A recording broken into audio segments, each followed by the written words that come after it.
The fleet moved forward, entering the solar system that had been hidden for 10,000 years. Their sensors swept every planet, every moon, every asteroid.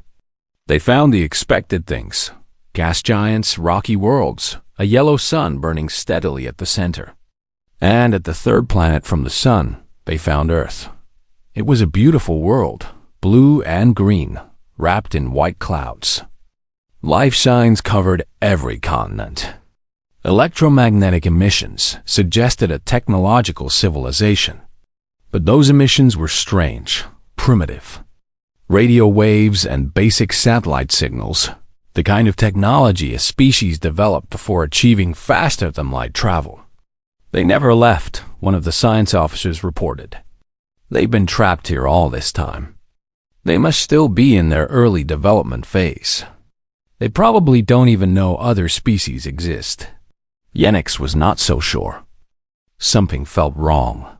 The dampening field had fallen too easily, too perfectly timed with their arrival. It was as if someone had known they were coming. "Prepare the first contact protocols," he ordered. "We will approach with caution and respect. These humans have been isolated for a very long time. We must not frighten them." The fleet moved toward Earth. They broadcast messages of peace in every language they knew, hoping the humans might understand at least one. They dimmed their weapons and brightened their lights. They did everything right, everything by the book. They were still completely unprepared for what happened next. Space around them rippled.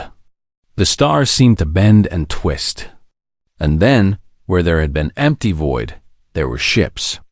Thousands of ships. They appeared from nowhere, uncloaking in perfect formation around the Conclave fleet. They were unlike anything in the galactic records. Their designs were strange and beautiful, all curves and angles that seemed to shift when you looked at them too long. They were made of materials that the Conclave sensors could not identify. And they were big. The smallest was the size of a cruiser. The largest, made the Unbroken, will look like a shuttle. The Conclave fleet stopped dead in space. Weapons officers looked to their commanders. Commanders looked to the Admiral. And the Admiral looked at the view screen, where a message was being broadcast from the human ships. The message was in perfect galactic common, the language of the Conclave, spoken with an accent that sounded almost amused. "Welcome to Sol System," the message said. "We've been expecting you. Please don't be alarmed. We mean you no harm. But we have a lot to discuss, and we've waited a very long time for this conversation." Admiral Yenix found his voice. "This is Admiral Yenix of the Conclave Navy. We come in peace. We did not expect to find you so advanced. Our records indicated." "Your records were wrong," the voice replied. "Intentionally so. Please, Admiral. Ambassador Kethvorin, come aboard our flagship. Let us show you what humanity has been doing for the past 10,000 years." The invitation was polite, but Yenix understood that it was not really a request. These human ships could destroy his entire fleet in minutes if they chose. Whatever power had frightened the precursors, it had not faded during the long years of isolation. If anything, it had grown. He accepted the invitation. He and Kethvorin boarded a shuttle and flew toward the human flagship, a massive vessel that seemed to drink the light around it.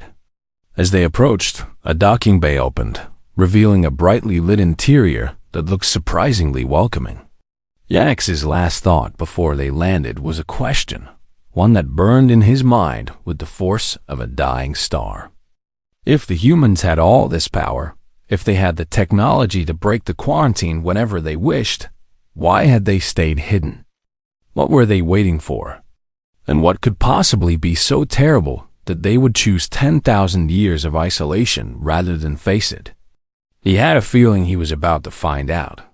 And he had an even stronger feeling that he would not like the answer. The shuttle doors opened. The humans were waiting. And the universe was about to change forever. Director Chun laughed, but there was no humor in it. "Help with what, Admiral?" The Hollow cannot be killed by weapons or armies. It cannot be reasoned with or negotiated with. It can only be watched, contained, kept sleeping. And the best way to do that was to make sure no one knew it existed. If the Conclave had discovered the truth, what would they have done? Studied it? Tried to communicate with it? Some ambitious fool would have tried to wake it up and use its power. We have seen it happen before, in the early days of human history. Every attempt to bargain with the Hollow has ended in disaster. So you chose to hide, Cathvorin said. You let the galaxy think you were primitives while you built all of this in secret. We had no choice. The quarantine was the precursor's solution, and it worked for a long time. But the quarantine was always temporary. The machines that powered it were ancient. They were failing. We knew that eventually someone would come looking. So we prepared. Prepared for what? Director Chun looked at them with eyes that had seen things no living being should see. For the day when hiding would no longer be enough. For the day when we would have to face the Hollow directly. For the day when the dreams would become a nightmare. She pressed a button on the wall. The image of Earth on the screen zoomed in, passing through clouds and oceans and rock, going deeper and deeper until it showed a vast underground chamber. In the center of the chamber was something that made Yenix's mind recoil in horror. It was a shape, but not a shape. It was a color, but not a color. It was a thing that existed in ways that reality did not allow. A twist in the fabric of existence that hurt to look at. It was sleeping, clearly sleeping, but even in sleep, it radiated a wrongness that made the Admiral want to run and never stop running. The Hollow, Director Chun said. Our burden. Our purpose. Our prisoner. Cathvorin stepped forward, his 3 hearts pounding. Why are you showing us this now? Why did you lower the quarantine and reveal yourselves after all this time? Director Chun's face was grim. Because something has changed.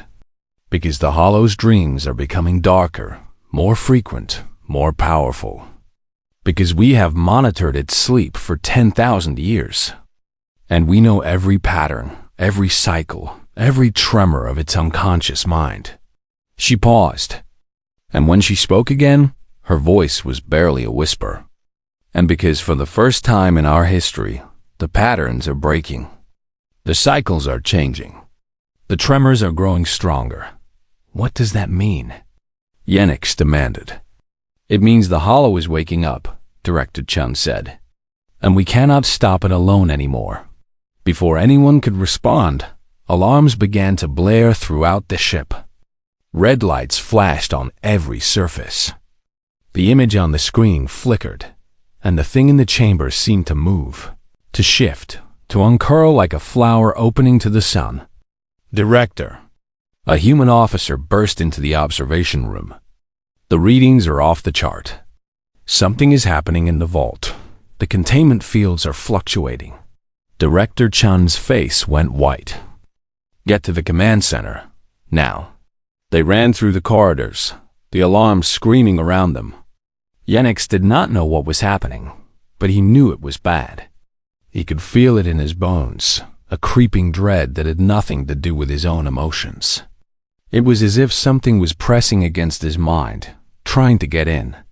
When they reached the command center, a massive room filled with screens and controls, and humans working frantically, the main display showed something that would haunt Yenix for the rest of his life.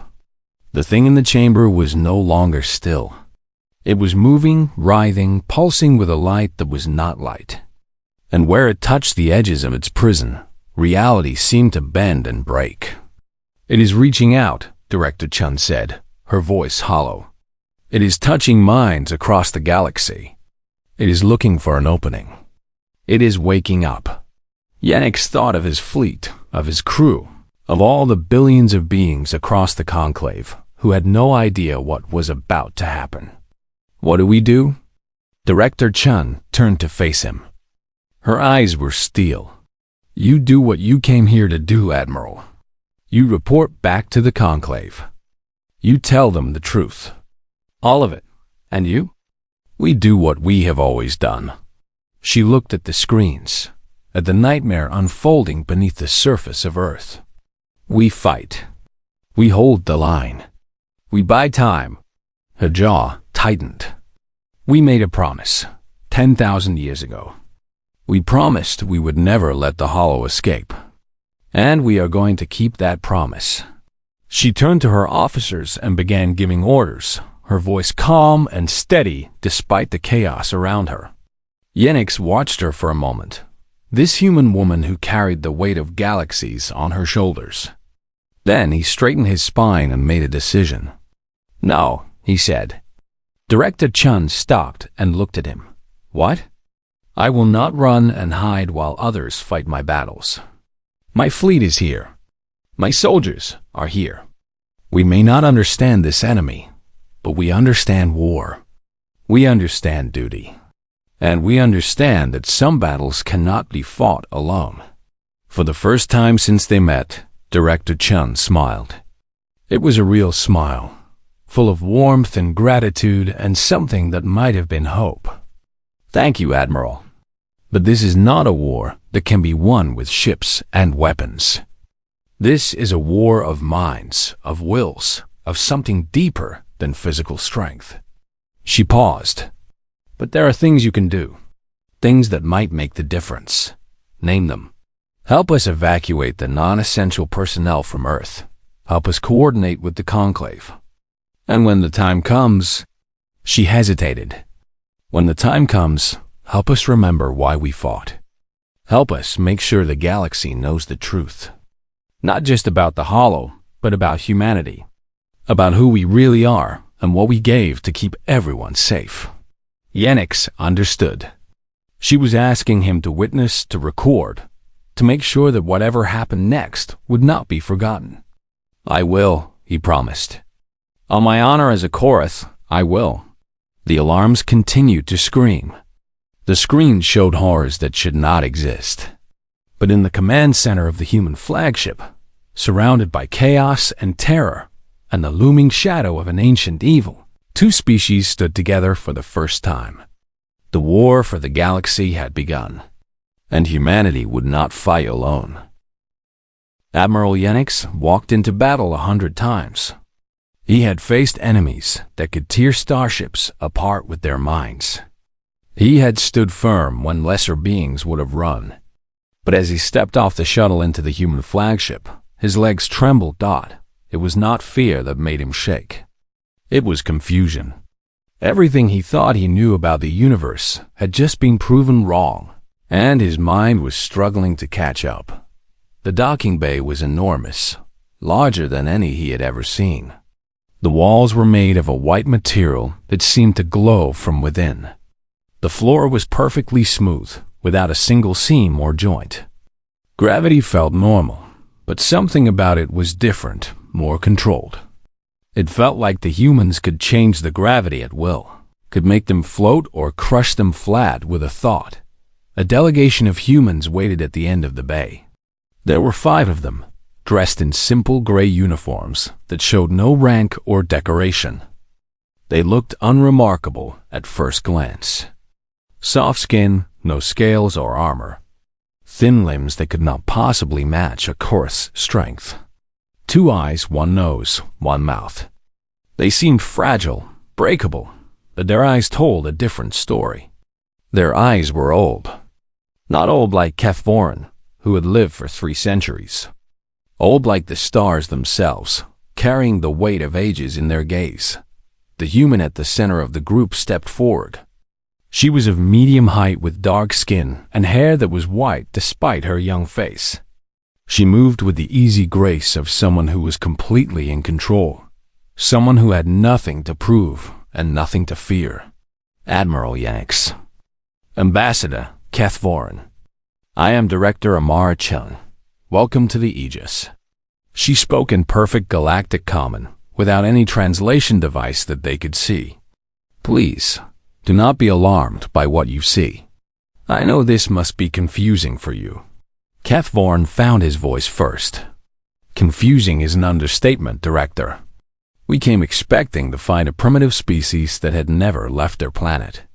Instead, we find—" he gestured at the massive ship around them. "This," Director Chun smiled. It was a kind smile, but there was something sad in it too. What you expected was exactly what you were meant to expect. The primitive radio signals, the basic satellites, the appearance of early development. All of it was a show. A very carefully constructed show that we have maintained for 10,000 years. But why? Admiral Yenix demanded. Why hide? If you had this power, you could have joined the galactic community at any time. You could have been a major force in the conclave. Why choose isolation? Because isolation was the only way to keep everyone safe, including you. Director Chun turned and began walking toward a large door at the far end of the bay. "Please, come with me. I will explain everything, but first, I want to show you something. It will help you understand." They followed her through the door and into a long corridor. The walls here were transparent, showing the space outside. Yenix could see his own fleet, tiny dots of light in the distance, surrounded by the massive human ships. He could also see things he did not expect. There were structures in space. Huge structures. Stations the size of small moons. Rings that circled nothing, humming with energy. Vast arrays of dishes pointed at the stars. And ships, more ships than he could count, moving in and out of ports and gates. "This is just the outer defense zone," Director Chun said casually. "The main population centers are deeper in the system, hidden in dimensional pockets that your sensors cannot detect. We have approximately 30 billion humans living in Sol System. Another 20 billion live in hidden colonies scattered across what you call dark space, the regions between stars that no one bothers to monitor. 50 billion humans." The number staggered Yenix. The entire Karth species numbered only 8 billion. The humans had created a civilization larger than many conclave species combined, and no one had known. "How is this possible?" Kethvorin whispered. "How did you develop so quickly? You were trapped. You had no access to the galactic knowledge base, no trade, no exchange of ideas. You should be struggling to reach your own moon, not building." He waved helplessly at the wonders outside the window. "We were not entirely without help," Director Chun said. "But that is part of the explanation. Please, keep walking." They walked for what felt like hours. Director Chun showed them laboratories where scientists worked on problems that the Conclave had not yet thought to ask. She showed them factories that built ships from raw atoms, assembling them molecule by molecule. She showed them schools where children learned mathematics that made Kethvorin's head hurt just to look at Dot, and everywhere they went, the humans greeted them with curiosity and kindness. Not the fearful curiosity of primitives seeing aliens for the first time. The calm, patient curiosity of equals meeting new friends. These humans had known about the Conclave all along. They had studied every species, learned every language, followed every event in galactic history. They were not surprised to meet aliens. They were relieved. "We have been watching you for a very long time," Director Chun explained as they entered a large observation room. One entire wall was a screen showing images from across the galaxy. Trade negotiations on the Conclave capital. Military exercises near the frontier. Scientific conferences and political debates. The quarantine blocked us from traveling, but it did not block information. We found ways to listen, to watch, to learn. At first, it was necessary for our survival. Later, it became a way to prepare. Prepare for what? Yenix asked. Director Chun was silent for a long moment.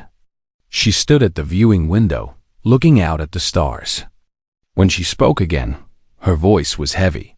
"Do you know why the precursors quarantined us, Admiral?" "No. The records we found did not say. They only said that Earth must never be found, that humans must never leave, But they did not explain why. They did not explain because they could not. The truth was too dangerous to write down, too dangerous to speak aloud. Even mentioning it might have drawn the wrong kind of attention. Director Chun turned to face them. Her eyes, which had been kind before, now burned with an intensity that made Yenix take a step back. The precursors did not quarantine us because we were dangerous, Admiral. They quarantined us because we were guardians. Because we were protecting something. Because if anyone had come looking for us, if anyone had dug too deep or scanned too thoroughly, they might have found what we were hiding. And that would have been the end of everything. The observation room fell silent. Yenix could hear his own heart beating. Beside him, Kethvarn's silver scales had gone pale. What are you hiding? The ambassador asked. Director Chen gestured at the screen. The images from across the galaxy disappeared, replaced by a single image, Earth, seen from high orbit. It looked peaceful, beautiful, full of life. Earth looks normal from up here, she said. But deep beneath the surface, in a place that no sensor can reach and no ship can enter, there is a prison. Inside that prison is a being of unimaginable power. It has many names across many cultures, but we call it the Hollow. It is older than the stars. It is older than the galaxy itself. And it is dreaming. Dreaming? Yenix repeated. The Hollow exists partially in dimensions that your scientists have not discovered yet. Its consciousness spreads across realities like roots through soil. When it sleeps, it dreams. And its dreams can touch minds across vast distances. Throughout human history, those touches have inspired both our greatest achievements and our worst nightmares. Every story of demons and gods, every vision of heaven and hell, every nightmare that wakes a child screaming in the night. All of them come from the Hollow's dreams. Kethvarn was shaking now. And the precursors knew about this? The precursors were the ones who put the Hollow there. No, that is not exactly right. The precursors came later. Before them, before all of us, there were beings called the Architects. They were the first life in the universe, the ones who seeded every galaxy with the potential for life. The one of their own went mad.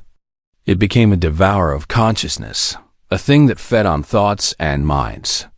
The Architects could not destroy it. They could only imprison it. And they chose Earth, Yenix said. Earth's unique properties make it the perfect prison. The planet's magnetic field, its geological activity, its position in the galaxy. All of it combines to create a natural cage that the Hollow cannot escape. But a cage requires guards. The Architects knew they would not last forever. So before they vanished, they created humanity. They designed us to be the guardians, to watch over the Hollow for all time. The weight of her words pressed down on Yenix like a physical force.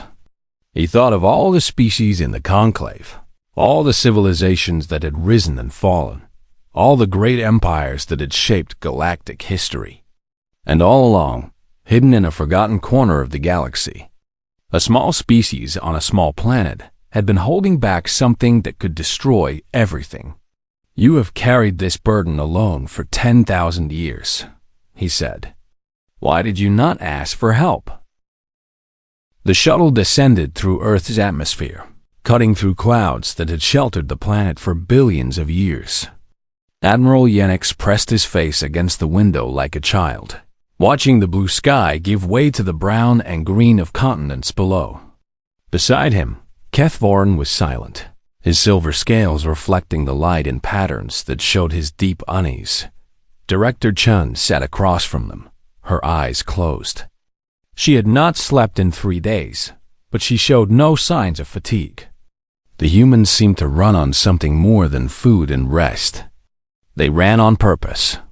We are approaching the vault, she said, without opening her eyes. What you are about to see has been hidden from the universe since before your species evolved. Only a handful of humans have ever entered this place. You will be the first outsiders. Why show us? Yenix asked. You have kept this secret for 10,000 years. Why reveal it now? Because secrets only have value when they serve a purpose. The purpose of our secret was to keep the Hollow hidden. But the Hollow is waking up. Soon, everyone will know it exists. Better that you understand what we face before that happens. The shuttle landed in a clearing surrounded by mountains. The location looked unremarkable, just another patch of wilderness on a planet covered with wilderness. But when Director Chan led them to a hidden door in the side of a cliff, Yenix knew they were entering somewhere special. The door slid open to reveal a tunnel carved from solid rock. The walls were covered with symbols and images that seemed to shift when Yenix looked at them directly. Some of the images showed humans in primitive clothing, bowing before something that could not be clearly seen. Others showed stars dying, galaxies collapsing, creatures of light and shadow locked in endless battle. This is the path of remembrance, Director Chun explained as they walked. Every human who enters the vault must walk this path. Every image tells part of our story. We start as children, and by the time we reach the end, we understand what we truly are. The tunnel went down and down, deeper than any structure Yenix had ever seen. The temperature dropped. The light changed, becoming something that was not quite light. The symbols on the walls grew older, more alien, until they were no longer anything he could recognize. How old is this place? Kethvorin whispered. The tunnel was carved by the first humans who understood their purpose about 40,000 years ago. But the vault itself is older, much older. The architects built it before life even existed on Earth, preparing for the prisoner they would one day bring here. They walked in silence after that.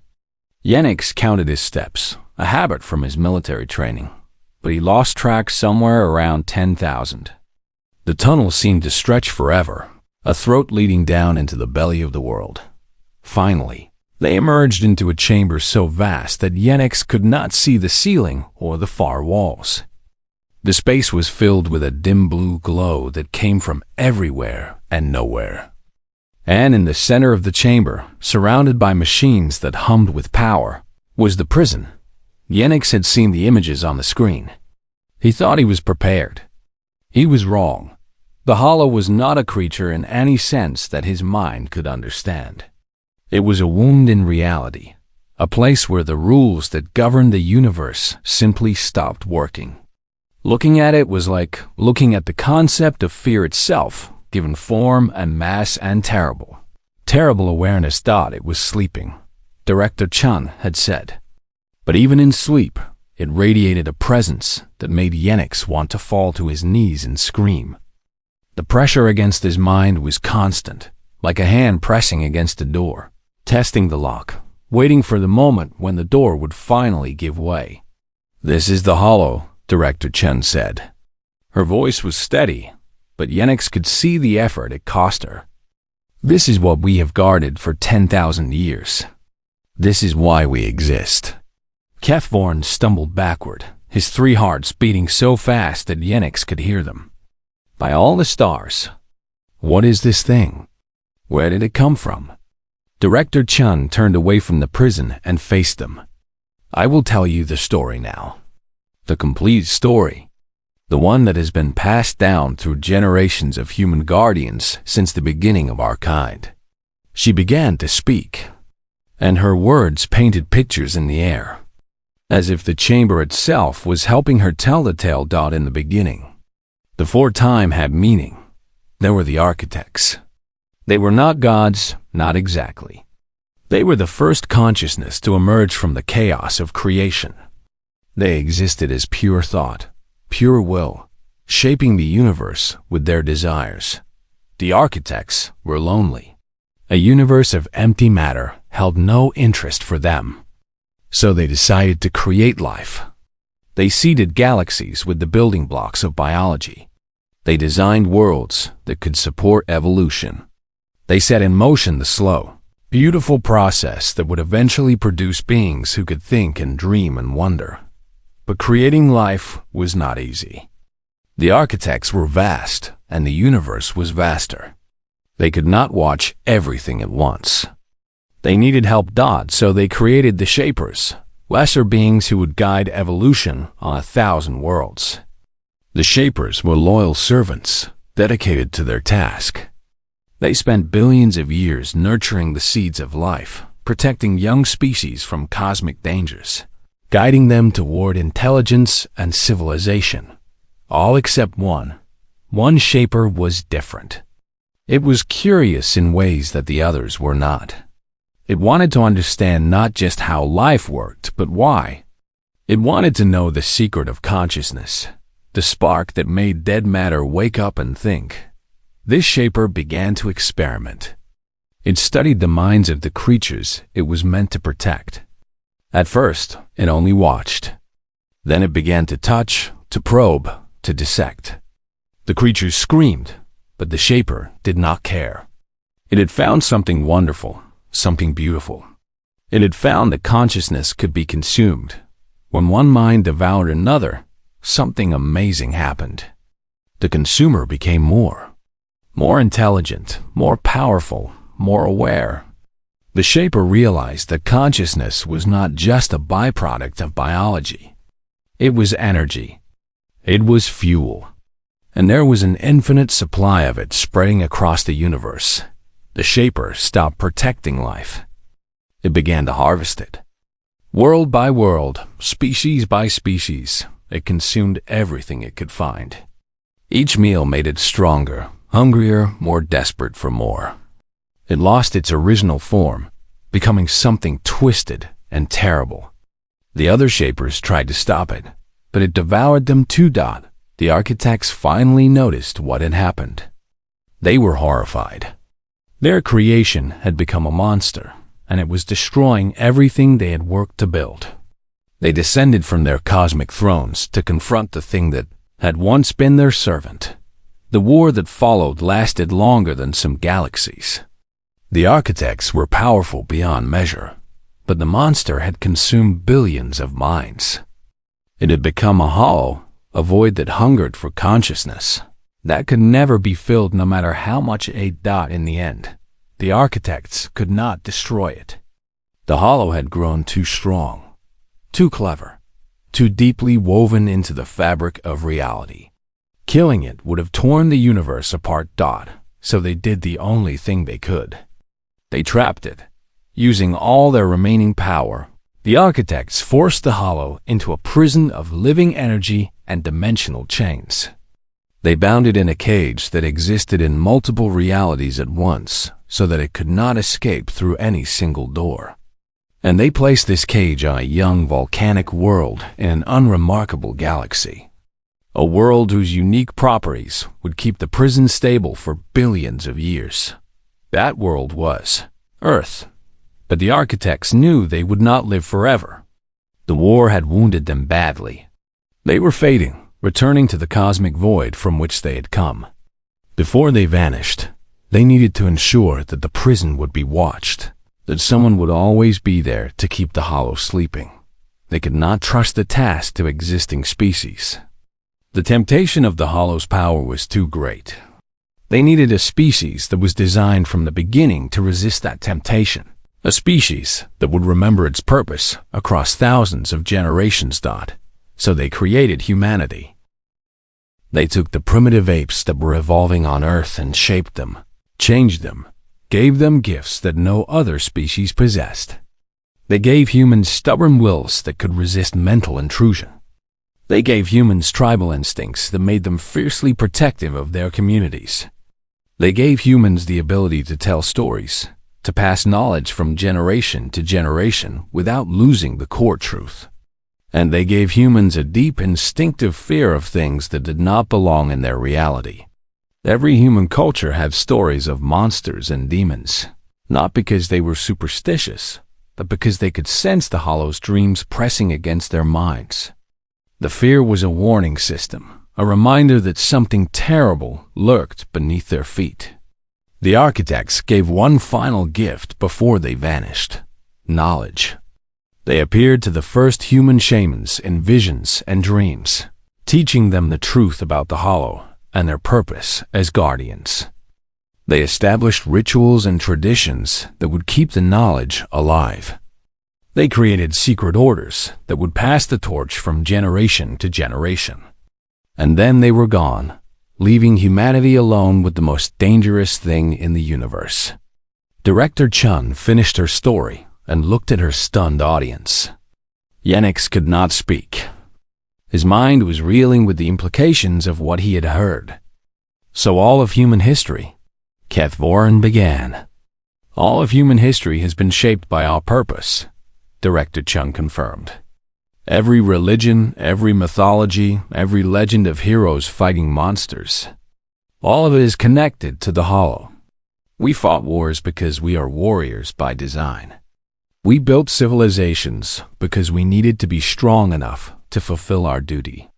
Even our cruelty and our violence have a purpose. We had to be hard, to be resilient, to be capable of facing horrors that would break other species. But you also created beauty, Yenix said. Art, music, literature. Love and compassion and dreams of a better future. Director Chun smiled sadly. Yes, the architects gave us those things too. They knew that a species built only for war would eventually destroy itself. So they gave us reasons to live, to love, to hope. They made us monsters and artists, killers and dreamers, all at once. They made us human. The chamber trembled. The blue glow flickered. And somewhere in the heart of the prison, something stirred. It is getting worse, Director Chun said. The Hollow has been sleeping for billions of years. But even in sleep, it dreams. And its dreams have been growing darker. More aggressive. More focused. What changed? Yenix asked. We do not know for certain. Perhaps it sensed that the quarantine was weakening. Perhaps it knows that humans have grown stronger. Perhaps it simply reached a natural point in its cycle where it starts to wake up. Director Chun shook her head. Whatever the cause, the effect is clear. The Hollow is trying to break free, and it is closer to success than it has ever been before. What happens if it escapes? HFY's voice was barely a whisper. It feeds. It starts with the minds closest to it, then reaches further and further. Every conscious being in the galaxy becomes food. Within a few centuries, every intelligent species would be devoured, their consciousness absorbed into the Hollow's endless hunger. Within a few thousand years, it would spread to other galaxies. Eventually, it would consume everything that thinks, everything that feels, everything that dreams. There would be no one left, Yenix said. There would be nothing left. Just the Hollow, alone in a universe of empty matter, forever hungry, forever unfilled. Director Chun looked back at the prison. That is what we have been fighting to prevent. That is why we stayed hidden, why we built our secret civilization, why we prepared for this day. Because we knew it would come eventually. We knew the sleeper would wake. A human officer approached, his face pale. Director, the readings are getting worse. The containment fields are at 70%. At this rate, we have maybe 3 days before they fail completely. 3 days, Director Chun repeated. Then we have 3 days to do what generations of Guardians could not. 3 days to end this forever. How? Yenix demanded. You said yourself that the architects could not destroy the Hollow. If beings that powerful failed, how can we succeed?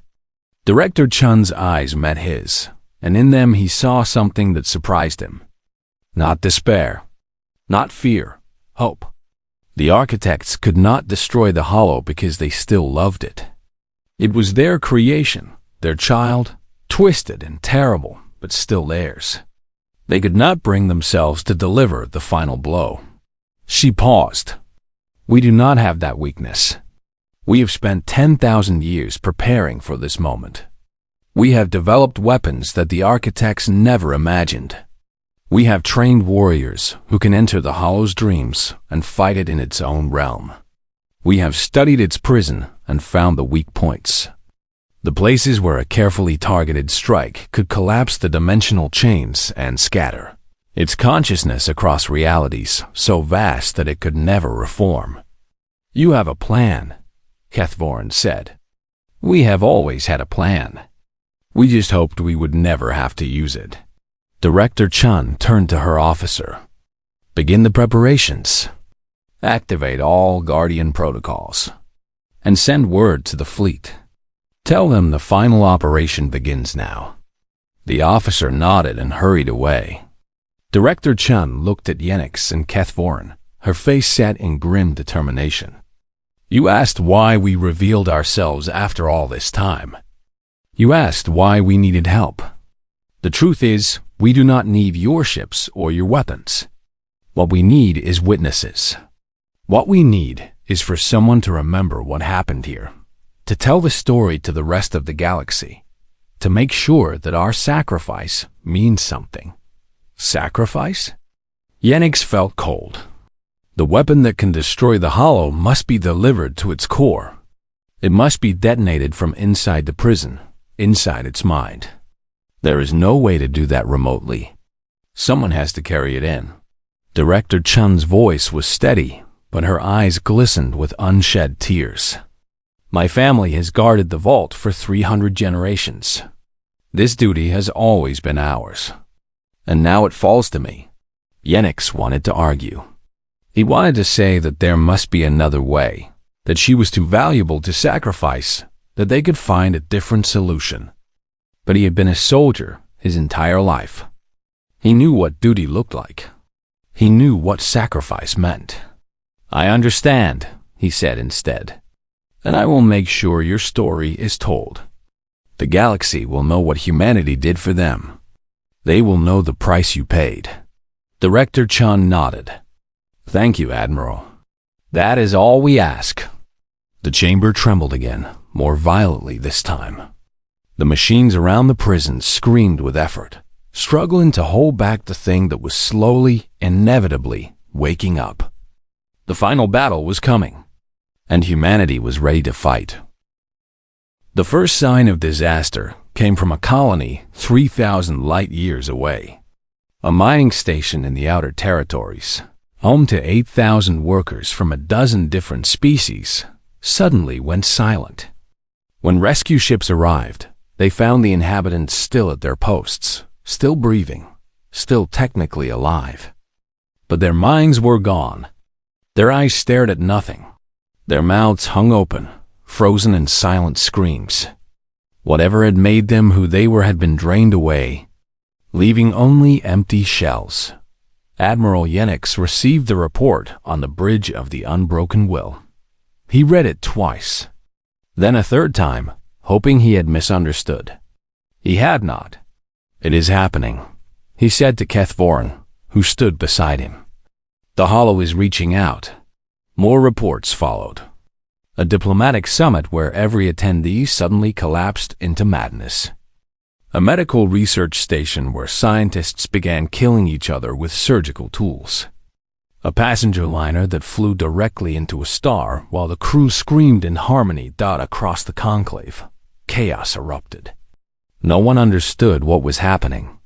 The official news channel spoke of a new plague, a mental virus that was spreading through unknown means. The military mobilized to contain the outbreaks, but how do you fight an enemy that attacks the mind from the inside? Yennex watched the reports pile up and felt helpless.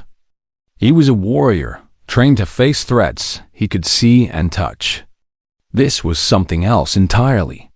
This was like fighting smoke.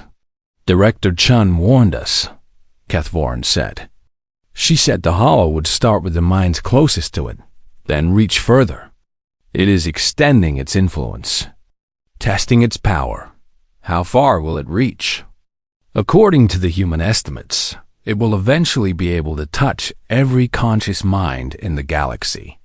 The only question is how long that takes. Yennex turned away from the reports.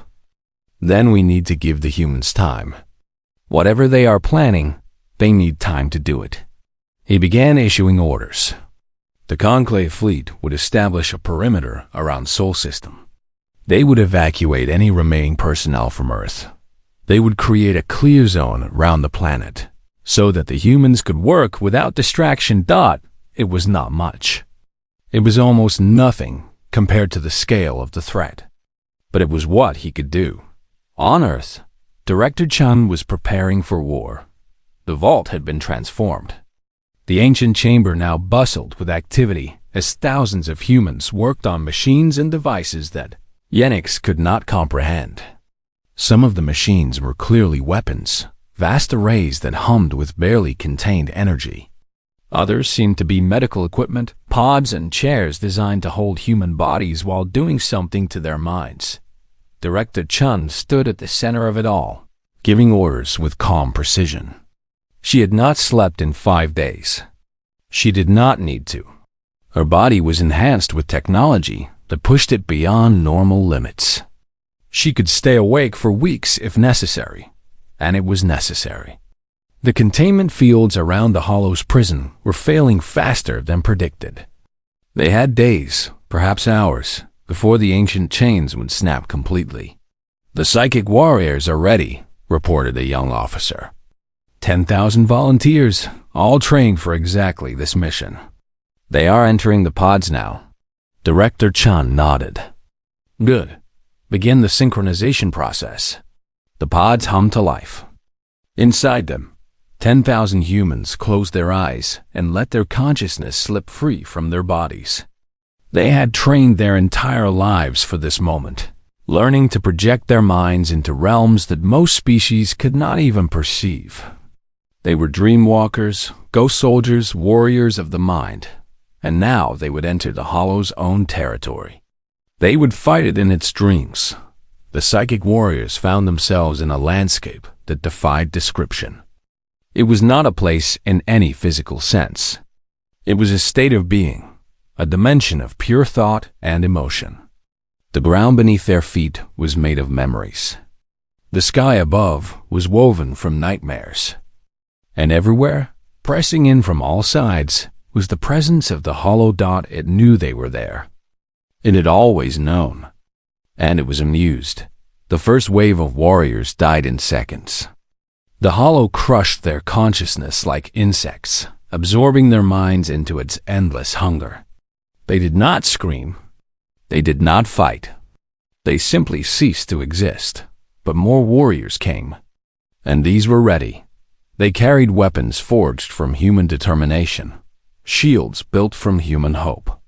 They fought with tactics developed over generations of study, strategies designed to confuse and weaken an entity that had existed since before time began. The Hollow had never faced anything like this before. Its prey had always been passive, unable to resist its power. But humans were different. Humans were designed to fight. Humans were stubborn and fierce and utterly unwilling to surrender. The battle raged across realities. Warriors fell by the hundreds, then by the thousands. But for everyone who died, 2 more took their place. The Hollow was vast, but humanity was relentless. Slowly, impossibly, the warriors began to push forward, back in the physical world. Admiral Yenix watched the battle unfold on screens that showed things his mind could barely process. He saw human bodies lying in pods, their vital signs fluctuating wildly. He saw readings that measured something called psychic coherence, dropping and spiking and dropping again. He saw numbers that represented lives, thousands of lives, flickering and going dark. "They are dying," he said to Kethvorin. "So many of them." "They knew the cost," the ambassador replied. "They accepted it." Director Chun approached them. She was wearing a suit of armor that seemed to be made of light itself. Her face was calm, but her eyes burned with a fire that Yenix recognized. It was the look of someone who had made peace with death. "Admiral, Ambassador, I wanted to say goodbye before I leave." Yenix felt his heart clench. "There must be another way. Surely you can send someone else. The weapon requires someone who understands the Hollow completely." My family has studied it for 300 generations. I know its structure, its weaknesses, its dreams. I am the only one who can find the exact point to strike." She smiled, and it was surprisingly gentle. "Do not mourn me, Admiral. I have lived my entire life for this moment. There is no greater honor than to fulfill your purpose." She turned to Kethvorin. "You asked, when we first met, why humanity chose isolation. Why we gave up our place in the galactic community to guard a prison that no one knew existed. I remember. The answer is simple. We did it because it was right. Not because we expected thanks or reward. Not because we wanted power or glory. We did it because someone had to, and we were the ones who could. Our eyes were bright with unshed tears. That is what it means to be human. We carry burdens that are too heavy. We fight battles that cannot be won. We sacrifice ourselves for strangers who will never know our names. And we do it gladly because we know that the alternative is unthinkable." She clasped hands with both of them, her grip surprisingly strong. "Tell the galaxy our story. Not to make us heroes, but to remind them that heroes are possible. That duty exists. That some things are worth dying for." "I will," Yenix promised. "I swear on my honor, I will." Director Chun nodded, then turned and walked toward a pod that was larger and more complex than the others. She climbed inside and lay back on the cushioned surface. Medical technicians attached sensors to her skin. The weapon, a small device that glowed with impossible colors, was placed in her hands. "Beginning final descent," she said. "All warriors, clear a path. I am coming through."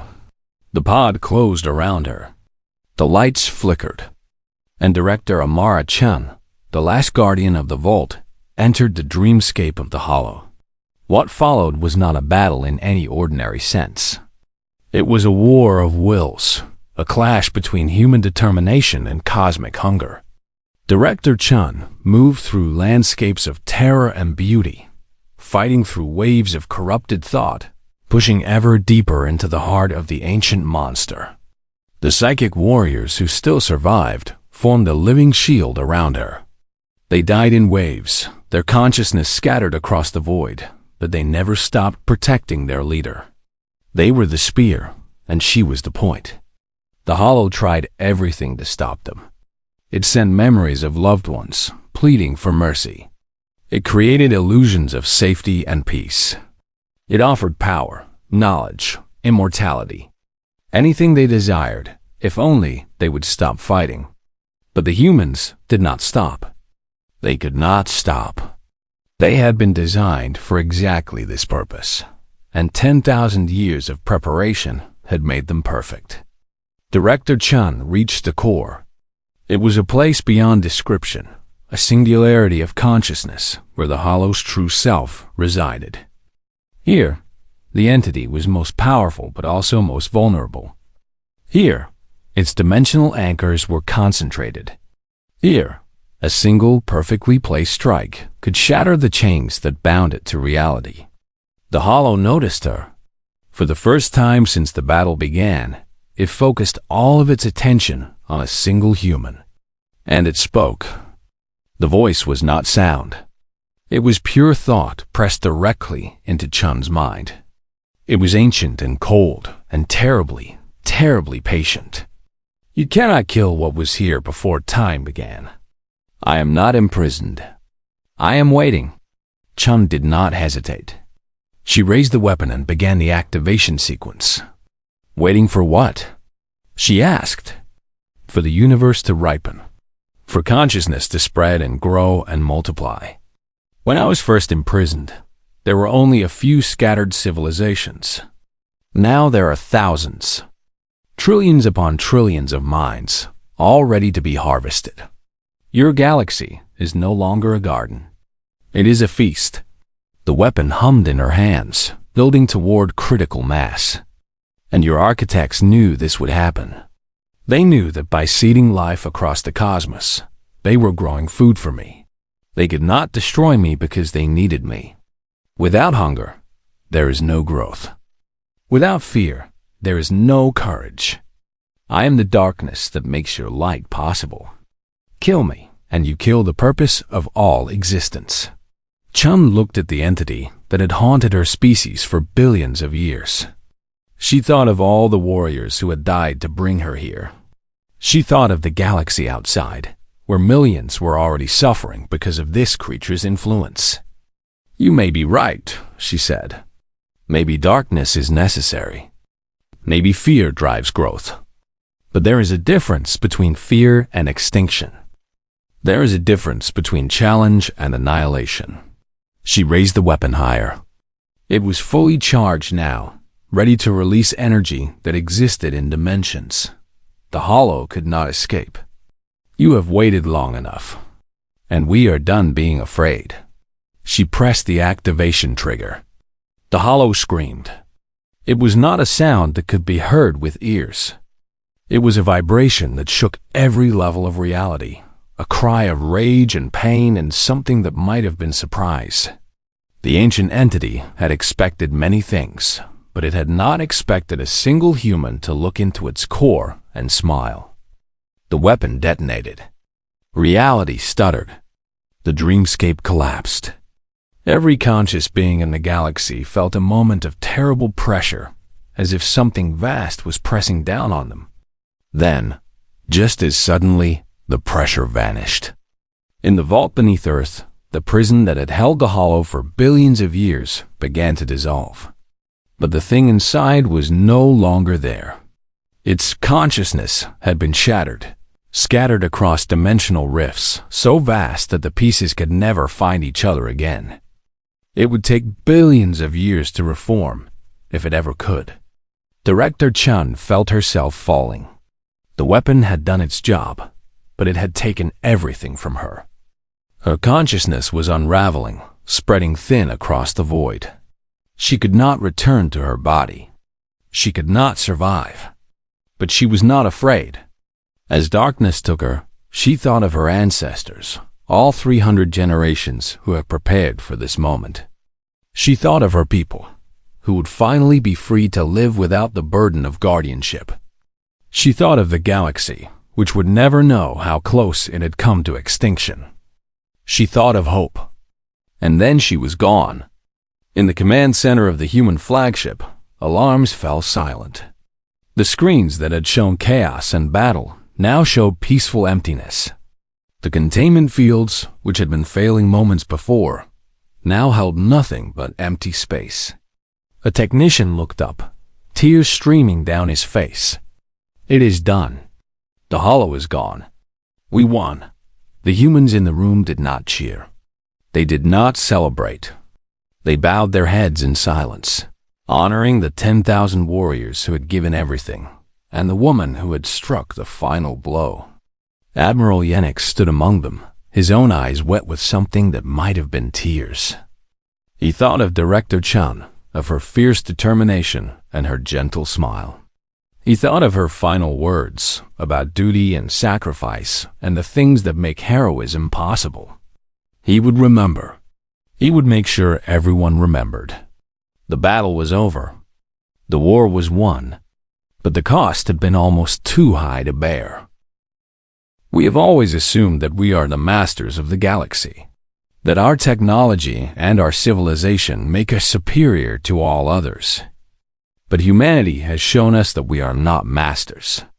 We are children, playing in a garden while our parents stand guard against wolves in the darkness. Yenix's voice grew stronger. There are other guardians out there, other species that we dismissed as primitive, as unimportant. Some of them may be protecting us from dangers we cannot even imagine. And we have been ignoring them, forgetting them, leaving them to carry their burdens alone. What do you propose? I propose that we change. That we stop looking at forgotten worlds as navigation hazards and start seeing them as potential allies.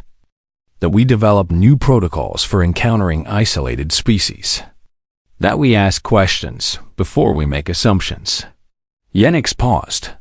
Humanity did not ask for our help. They did not need our help. But they welcomed us when we came. Perhaps other guardians will do the same if we approach them with respect. The council debated for days. Factions formed and dissolved. Old prejudices clashed with new understanding. But in the end, they agreed to Admiral Yenix's proposal. A new branch of the Conclave would be formed, dedicated to seeking out and supporting guardian species across the galaxy. It would be led by a joint human conclave team, combining human knowledge with galactic resources. When the vote was announced, Samir Okonkwo appeared on the main screen. He had been watching the proceedings from Earth, waiting to see how the conclave would respond. Director Okonkwo, the speaker said, "The conclave hereby offers humanity full membership in our community. We offer you resources, technology, and the gratitude of 12,000 star systems. Will you accept?" Samir smiled. "I thank you for the offer, Speaker. But humanity must decline." Murmurs of surprise rippled through the council. "We do not decline out of pride or arrogance," Samir continued. "We decline because our work is not finished. There are other guardians who need us. There are other sleepers who will one day wake. Our purpose is not to rule or to join. Our purpose is to protect. Then, what do you propose? An alliance. Not membership, but partnership. We will share what we know about the architects and the sleepers. We will help train teams to seek out the other guardians. We will stand ready to assist when the next crisis comes. But we will not become part of your political system. We must remain free to act when action is needed." The speaker considered this for a long moment. "And if we need you? If another threat emerges that we cannot face alone?" Samir's smile faded into something more solemn. "Then call us. Send word to Sol System. And we will come. We will always come. That is our promise, the same promise we made to the architects 10,000 years ago. We are the guardians. We do not abandon those we protect." The alliance was formed. It was not the relationship the conclave had hoped for, but it was better than anyone had expected. Humanity would remain independent, but they would also remain connected. Two civilizations, once separated by fear and secrets, now united by shared purpose. In the months that followed, expeditions began to launch. Human scouts, paired with conclave diplomats, traveled to worlds that had been marked as quarantine zones or navigation hazards. They approached carefully, respectfully, always ready to retreat if unwelcome. On some worlds, they found nothing. The sleepers had died long ago, or escaped, or simply never existed. But on others, they found exactly what they were looking for. On a frozen moon orbiting a dying star, they found a species of crystalline beings who had guarded an icebound horror for 500,000 years. The beings were surprised to have visitors. They were more surprised to learn that they were not alone. On a jungle world at the edge of the galaxy, they found a civilization of plant-based life forms who communicated through chemical signals. They had been fighting a slow war against something buried deep in their planet's core for 3,000 generations. They had been winning, but only barely. They welcomed the help. On a dozen other worlds, the story repeated. Guardian species who had carried their burdens in isolation, never knowing that others shared their fate. Some were advanced, with technology that rivaled humanity's. Others were still using stone tools. But all of them had the same thing in common. They had been chosen, just as humanity had been chosen. They had been given a duty, and they had not failed. Admiral Yenix retired from military service a year after the crisis ended. He spent his remaining years writing a history of what he had witnessed, a book that would become required reading for every diplomat and explorer in the conclave. The book ended with a message that he had learned from Director Chun. The universe is vast and old and full of terrors, beyond our imagination. But it is also full of guardians. On forgotten worlds, in hidden corners of the galaxy, There are species who have dedicated themselves to protecting life from the darkness. They do not ask for thanks. They do not seek glory. They simply stand watch, generation after generation, waiting for the moment when they will be needed. We thought we were alone in the universe. We were wrong. We thought we were masters of our fate. We were wrong about that too. But we have learned a new truth, one that makes all the difference. Hope is not a thing we carry alone. It is a torch that passes from hand to hand, from species to species, across time and space. As long as someone is willing to stand against the darkness, the light endures. The humans taught us this. And now, with them at our side, we will teach others. The Guardians are waking, and the galaxy will never be alone again. On 100 worlds, across 1,000 light years, beings looked up at the stars. Some of them had always known they were guardians. Others had just learned the truth. But all of them felt something they had not felt in a very long time. Hope. The humans were coming. The humans were ready to help.